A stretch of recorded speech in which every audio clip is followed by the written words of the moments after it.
Hey Nick, congratulations. I want to get back with you after your second here Chartalism video.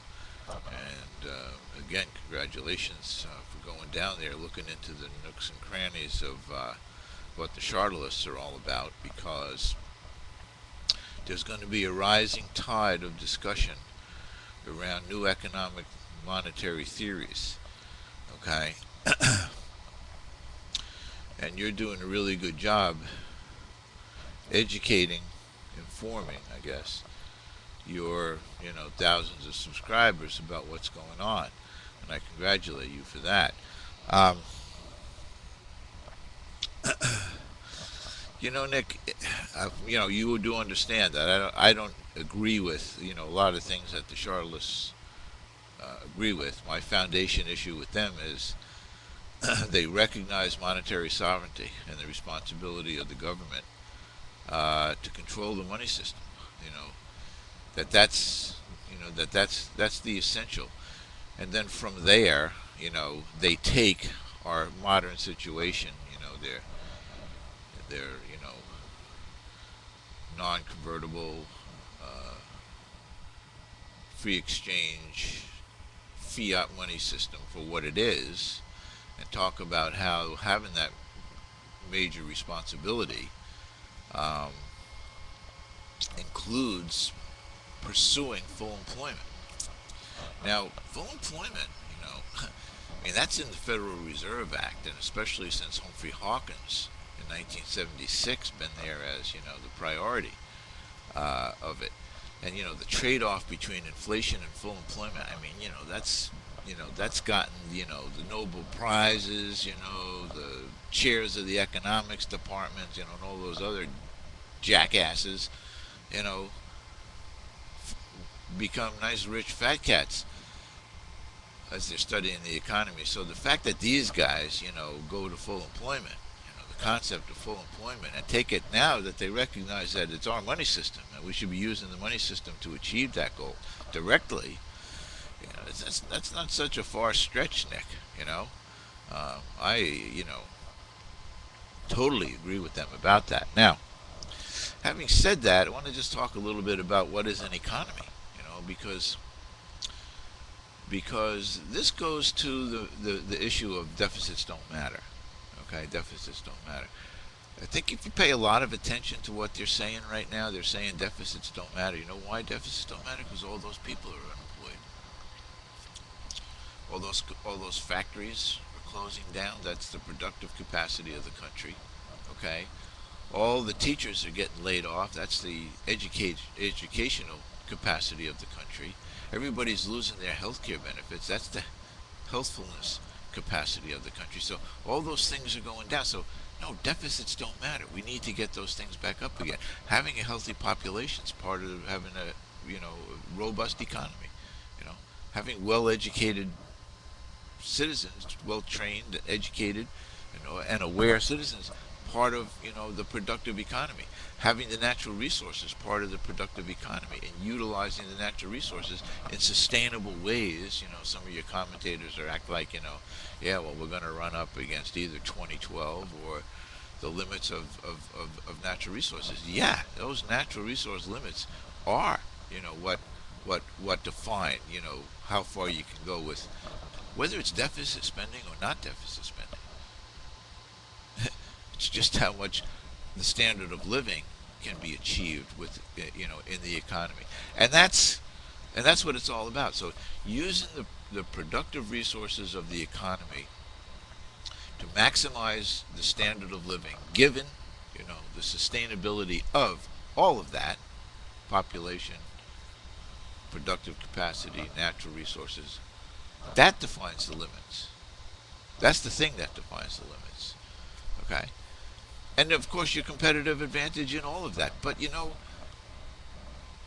countries are starting to take a look back to themselves. But to me, by the way, that's a great thing. That's the kind of thing that's going to prevent us, from going to the new world order that they've got in the design. So to me, that's not a bad thing at all. And taking a look at your national monetary system, the sovereign national monetary system, as a tool for achieving that national growth. You know, to me, is a good thing. So, so healthcare for all. Healthcare for all. There's no reason why a productive economy can't afford healthcare for all. Now, naturally, if we've got 50 million people in this country, or 100 that don't have adequate health care, and when we bring all those people up to adequate health care, guess what? We're going to be employing a lot more people providing that health care. You know, hopefully they're taking the administrative ness that's in the insurance industry out of it. Because it's going to become a natural thing, like it is in Canada and like it is in England and France and Switzerland and Sweden and all the other countries of the world, really. Japan, China, anybody else that we compete with in the United States has a national health insurance, not health care, not insurance, have a national health care plan that may involve insurance, but it may not. So there isn't any question that that's affordable. Okay. Nor is there any question that having a well-educated people is affordable. It's just a matter of a priority. Now, the priority in this country over the last generation and a half has been financialization, finance. The growth of financial services. What does that mean?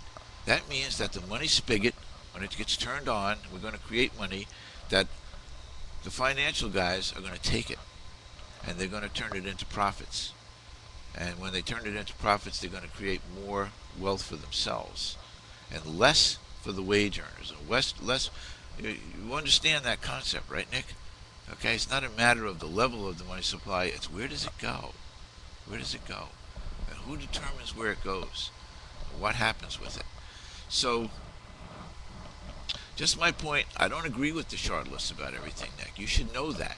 I go there for my intellectual curiosity, okay? I go there for the things that I see that I agree with them about. I don't agree with them about everything. And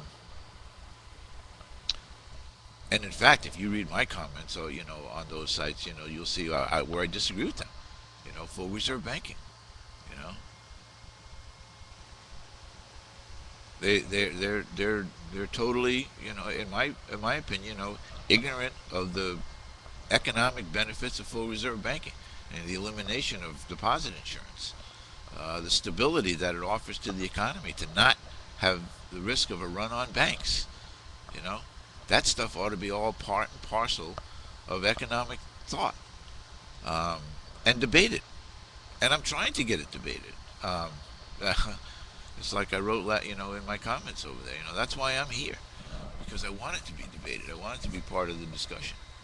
But it has to be part of the rational discussion. It has to be part of, no name calling, no insults, none of that kind of stuff. Just rational thought about what's happening in an economy, what's wrong with the system that we have now,